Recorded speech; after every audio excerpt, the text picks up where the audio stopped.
Hello everyone. आप सबकी तरह मेरा भी लेखपाल का एग्ज़ाम था और एग्ज़ाम जो था वो एक शिफ्ट में था और एक ही दिन पे था। तो सबका लगभग सेम ही क्वेश्चन पेपर रहा होगा, लगभग क्या सेम ही रहा होगा। तो यहाँ पे मैं भी एग्ज़ाम दे चुकी हूँ और मेरा कल की आंसर की भी आ चुकी है, जिसको हम मिला चुके हैं। तो मुझे आंसर की मिलाने में थोड़ा टाइम लग जाता है, क्योंकि इस टाइम अभी मेरा कॉलेज का काम चल रहा था। तो मैं साथ में बीटीसी भी कर रही हूँ। अभी मेरा एग्ज़ाम हाल ही में कंप्लीट हुआ है 4th सेमेस्टर का, और उसके साथ ही मेरा कल वाइवा था। तो जिसकी वजह से मैं थोड़ा सा शेड्यूल इधर उधर था, तो मैं ज़्यादा जल्दी वीडियो नहीं बना पाई कि मेरा एग्ज़ाम कैसे गया क्या। क्योंकि एग्ज़ाम देने के बाद मैं वहाँ से जैसे ही आई वैसे ही मैं अपनी फ़ाइल कंप्लीट की, उसे चेक कराया, और फिर कल मेरा वाइवा था, वहाँ पे गई थी मैं। कॉलेज जाना पड़ा मुझे।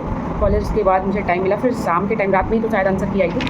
फिर इतने टाइम अभी मैंने थोड़ी देर पहले ही मैच की आंसर की, और उसके बाद मैं अपना स्कोर मतलब बताने जा रही हूँ। ये मेरा हॉनेस्ट रिव्यू हो, मतलब कि उसमें कोई ऐसी बनावटी बातें नहीं है जिसको मतलब जिससे मेरा ऐसा मुझे लगे कि मेरा व्यूज़ बढ़ेगा या मेरी बहुत ज़्यादा प्रशंसा कहीं होने वाली है। तो ऐसा कुछ नहीं है, जो रियल है वो रियल है।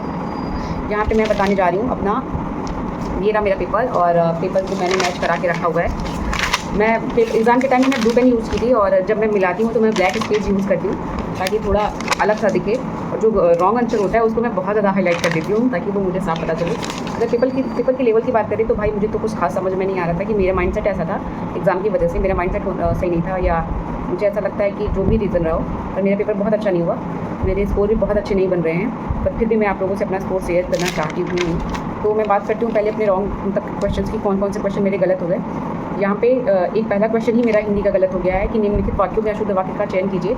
इसमें था दास्ता युक्त जीवन ठीक नहीं। जैसे वो शुद्ध वाक्य थे ना हमारे पास 4, तो उसमें से ऑप्शन तो 5 है हमारे पास, पर उपयुक्त में से कोई नहीं को छोड़ के मैं बात करी।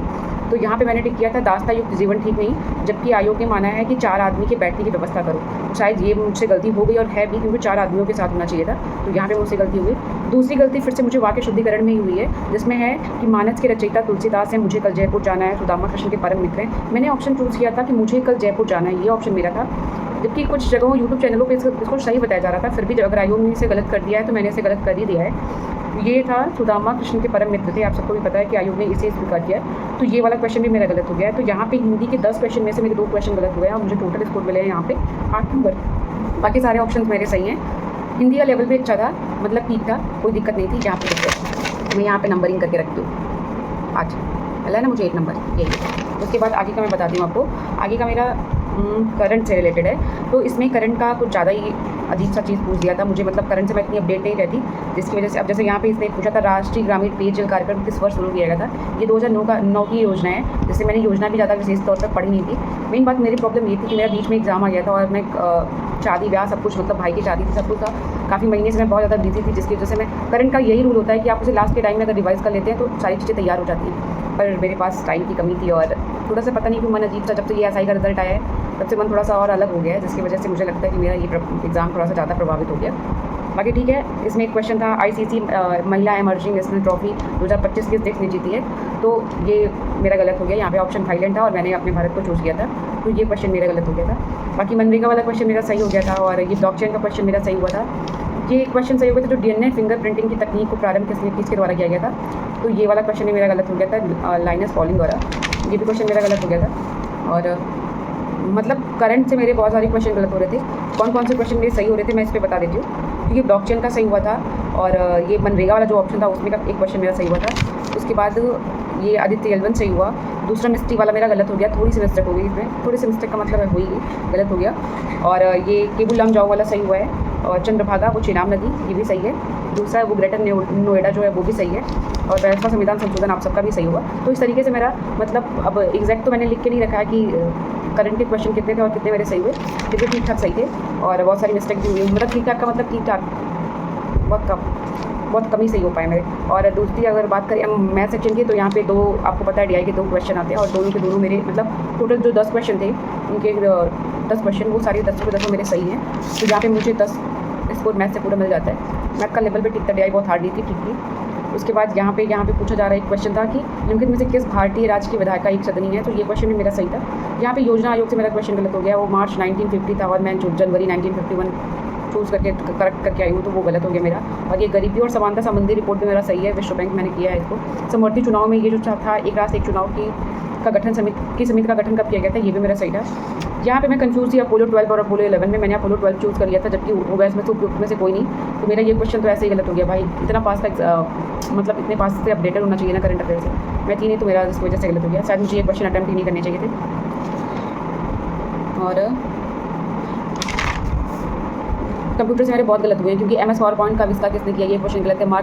ये माइक्रोसॉफ्ट वर्ड में डायलॉग बॉक्स खोलने का शॉर्टकट की, ये सब मेरा गलत है। डॉक्यूमेंट के मार्जिन में संशोधन दिखाने के लिए माइक्रोसॉफ्ट वर्ड में कौन सा फीचर किया जाना चाहिए, ये यहाँ पे बैलून था, मेरा गलत हो गया ये। तो यहाँ पे कंप्यूटर के भी कुछ क्वेश्चन गलत हो गए हैं, कुछ क्वेश्चन मतलब बहुत क्वेश्चन गलत हो गए यहाँ पे। मतलब पेपर मेरा बहुत जिस हिसाब से मैंने सोच के रखा था कि मैं ना बहुत रिलैक्स थी, मुझे ऐसा लगता था कि एग्जाम में कुछ अलग से पढ़ने का, और यूपी ट्रिपल एससी का लेवल लगातार मैं देख रही थी। पेट में देखा मैंने, फिर उससे पहले जूनियर असिस्टेंट में भी देखा, तो मुझे लग रहा था लेवल थोड़ा मैच करता ही हुआ आएगा, और अचानक सारी चीज़ें बदल जाती हैं और सब कुछ बदल जाता है। तो वैसा ही मेरे साथ हुआ, पेपर का लेवल थोड़ा सा मॉडरेट टू हार्ड कर दिया गया, जिसकी वजह से। और मेन एग्जाम के पैटर्न की नहीं है, एग्जाम का पैटर्न तो हमेशा चेंज होता रहता है, वो IO की गलती नहीं है, मेन तैयारी हमारी होनी चाहिए। तो हमने थोड़ी सी, मेरे अंदर कमी रह गई थी, तैयारी में कमी रह गई थी, जिसकी वजह से रिजल्ट ऐसा आ रहा है। तो गाइज़ मेरे टोटल अभी यहाँ पे 58 क्वेश्चन सही हुए थे, जबकि माइनस मार्किंग की वजह से मेरे स्कोर बन रहे हैं 50 पॉइंट समथिंग। तो मेरे यहाँ पे मतलब 50 के करीब ही बन रहे हैं, 50 ये समझ के रखो।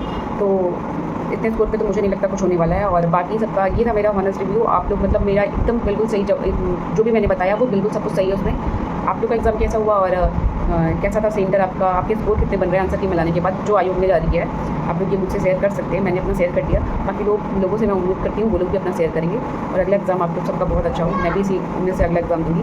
पर जैसे जैसे कभी कभी लगता है ना कि क्या पढ़े, कहाँ से पढ़े, कब क्वेश्चन का सिलेबस कैसे, पैटर्न कैसे चेंज हो जा रहा है, कुछ समझ में नहीं आ रहा है। और ऊपर से ये UPSI की वैकेंसी जब से फाइनल हुई है ना, उसका रिजल्ट जब से आया, तब से मूड और ही ज़्यादा स्विंग कर गया कि भाई कैसे पढ़ूँ, कैसे पढ़े, जब 400 में से 390 नंबर लाना पड़ेगा।